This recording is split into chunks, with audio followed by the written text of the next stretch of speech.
This week we're reading Parshat Vayera, and I want to begin by reading in translation a significant story, a significant account, familiar to many of you, that appears in this week's Parsha. This comes after once Abraham has visitors at his tent, and at one point Adonai said, "Shall I hide from Abraham that which I am doing? Seeing that Abraham shall surely become a great and mighty nation, and all the nations of the earth shall be blessed in him. For I have known him, so that he may command his children and his household after him, that he may keep the way of Adonai to do righteousness and justice, so that Adonai may bring upon Abraham that which God has spoken of him." Adonai said, "Verily, the cry of Sodom and Gomorrah is great, and verily their sin is exceedingly grievous. I will go down now and see whether they have done altogether according to the cry of it, which has come to me, and if not, I will know." And the men turned from there and went toward Sodom, but Abraham stood yet before Adonai.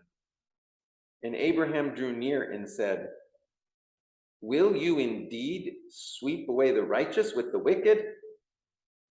Perhaps there are 50 righteous within the city. Will you indeed sweep away and not forgive the place for the 50 righteous that are there? That be far from you to do after this manner, to slay the righteous with the wicked, that so the righteous should be as the wicked. That should be far from you. Hashofet kol haaretz lo ya'aseh mishpat? Shall not the judge of all the earth do justly?"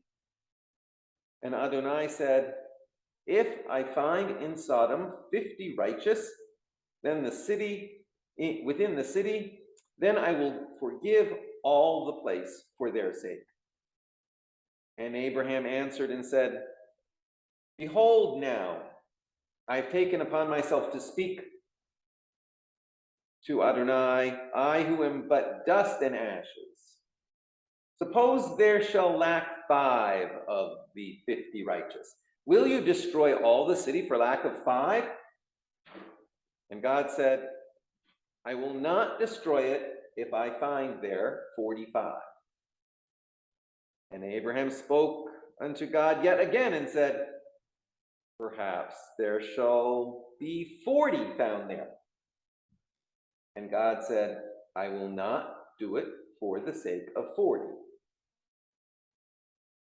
And Abraham said, "Don't be angry, and I will speak. Suppose there shall be 30 found there." And God said, "I will not do it if I find 30 there." And Abraham said, "Well now, I have taken upon myself to speak to Adonai. Suppose there shall be 20 found there."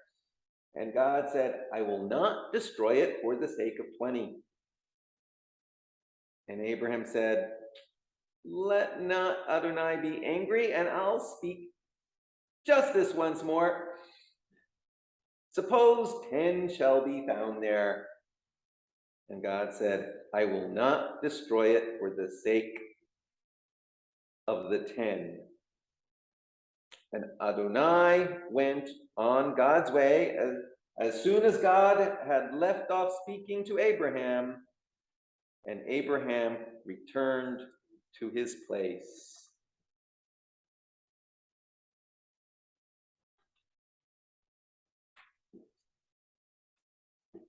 Abraham returned to his place.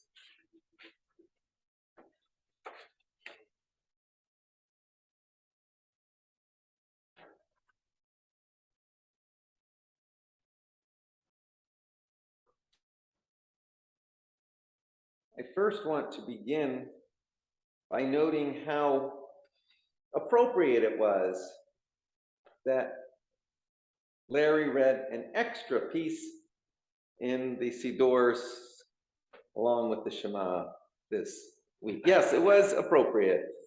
This section, I call as witnesses concerning you, both heaven and earth, both life and death, that I have placed in front of you, a blessing and a curse.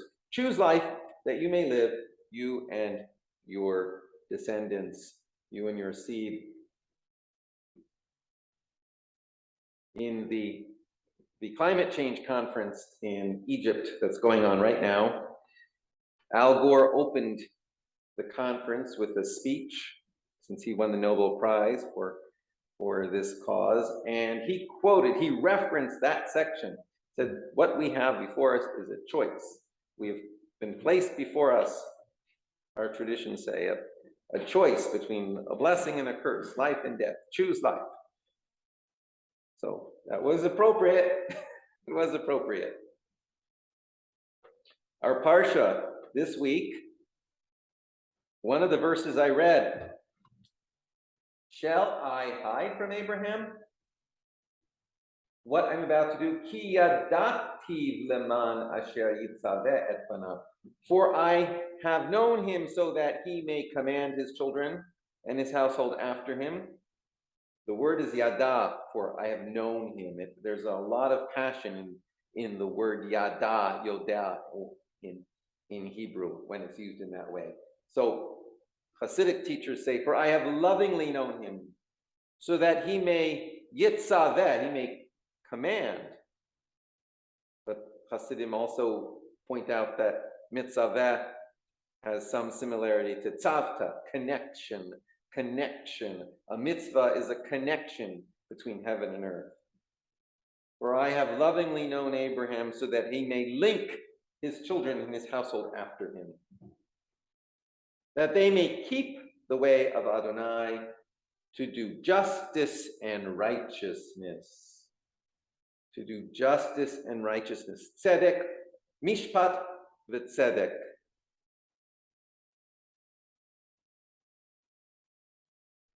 Clearly, mishpat and tzedek are central to the purpose of Torah life, as far back as Abraham.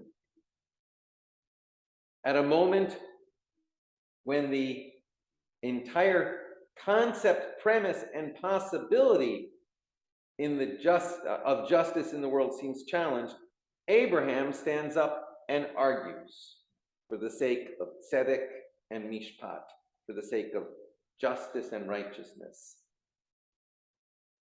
To Abraham, it looks like God's self, is going to commit an act of injustice.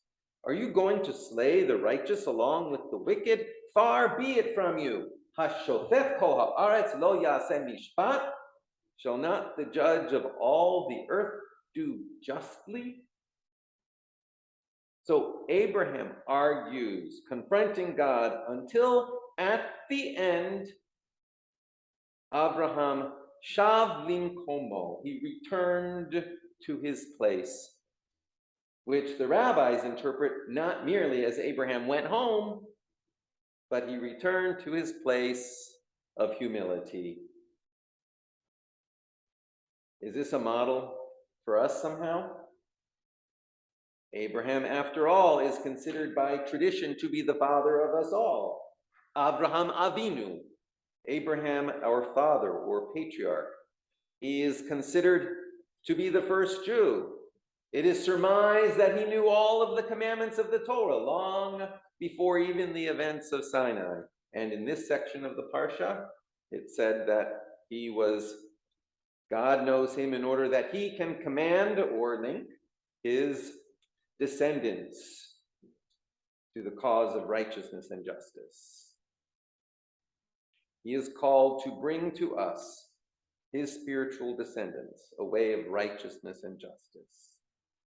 Were we to follow this example of Abraham, we would stand up for justice and righteousness even in moments when it would seem that the whole world was arrayed against us, even at times when the structure of the universe seemed arrayed against us. After all, that is what Abraham did. It seemed to him that God, the author of justice, was threatening to do injustice. If the God of justice seemed poised to commit injustice, then that is basically saying the universe itself is arrayed against justice. Some of you may be familiar with a quote attributed to Martin Luther King Jr., that the arc of the universe bends towards justice.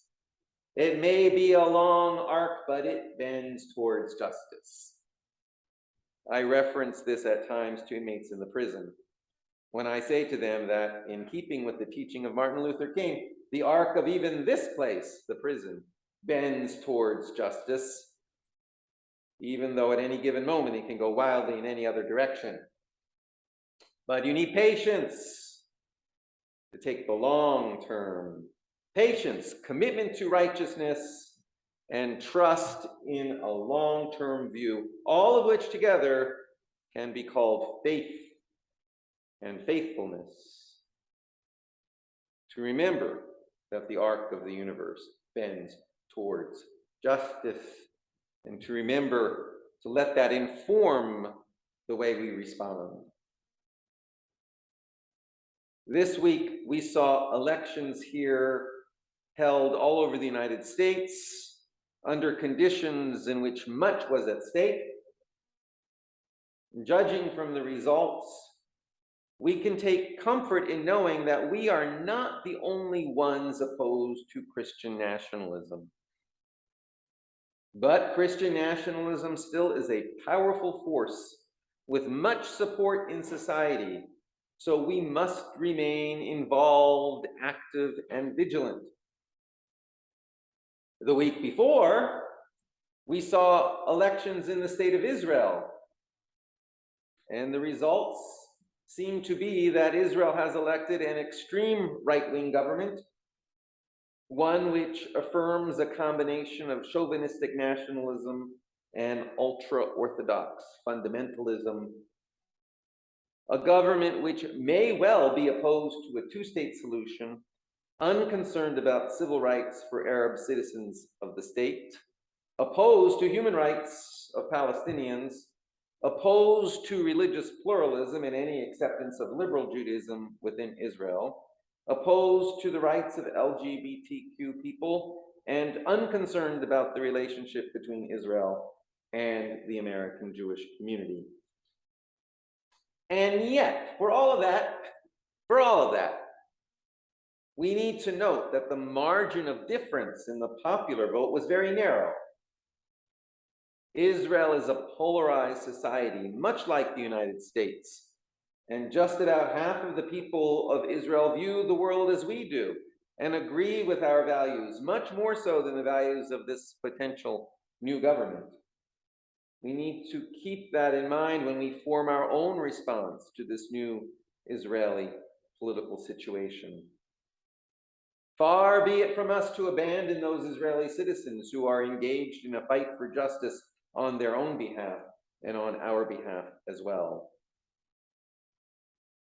We need to take comfort in the knowledge that we are not alone in our opposition to chauvinistic Jewish nationalism in Israel. We need to remember the teaching of Martin Luther King that the arc of the universe bends towards justice, even though at any given moment things can go wildly in any other direction. And we need to keep faith with the example of Abraham, who argued with God even at the moment when it appeared to him that the judge of all the earth would not do justly. Actually, especially at the moment when it appeared to him that the judge of all the earth would not do justly. It is especially at times when things look like they are moving away from justice that we must then move ourselves out of our place, as Abraham did, and step up and engage in the argument. This means that in regard both to America and to Israel, we must be committed to patience and a long-term view of justice operative in the world. Patience along with action. In regards to America, we can know that we are not alone in our concerns And we must keep in mind the example and the teaching that we can bring as a people rooted more deeply than any people in the very texts, the biblical texts that Christian nationalists like to refer to when they express their chauvinism. And yet, we are committed to pluralism. And in regards to Israel, we need to know our own special place and mission, which Rabbi Mordechai Kaplan, the founder of Reconstructionism, voiced back in 1954 when speaking about the relationship of Jews around the world to the newly founded state of Israel. He wrote, "Jews who live in the diaspora are likely to act as a brake on the chauvinistic tendencies that the Israeli struggle for survival is only too apt to arouse in the Jews of Israel." Let me repeat those words from 1954. Mordechai Kaplan.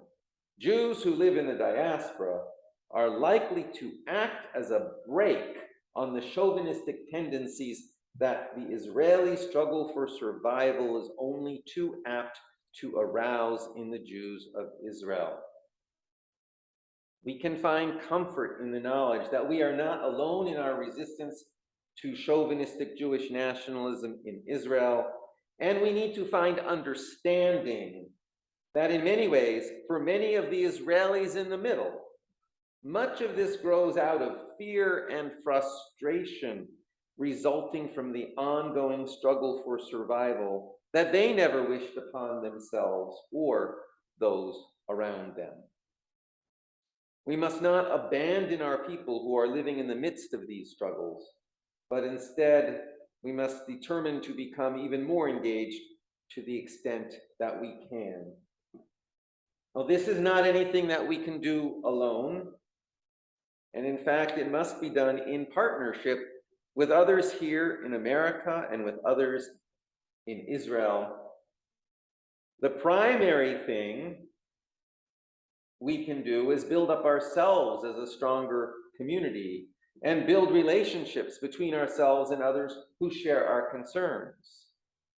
That way, the small piece we have to offer can serve to support a larger effort.